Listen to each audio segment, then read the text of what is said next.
মোৰো এটা সপোন আছে, এখন আত্মজীৱনীমূলক গ্ৰন্থ।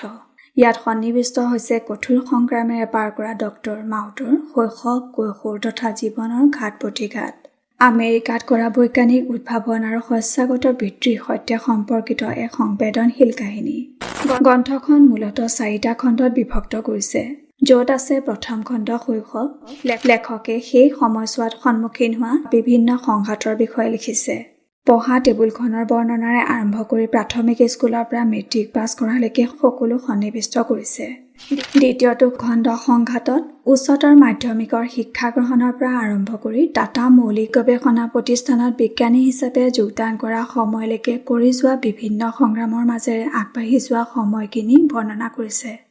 তৃতীয়টো খণ্ড সুযোগত টাটাৰ প্ৰতিষ্ঠানটিত বিজ্ঞানী হিচাপে হোৱা অভিজ্ঞতাসমূহৰ বিষয়ে বৰ্ণনা কৰিছে আৰু সেই অভিজ্ঞতাৰ দ্বাৰা তেওঁ ডক্টৰেটৰ বাবে সুযোগ পোৱা সময়খিনি লিখকে বৰ্ণনা কৰিছে।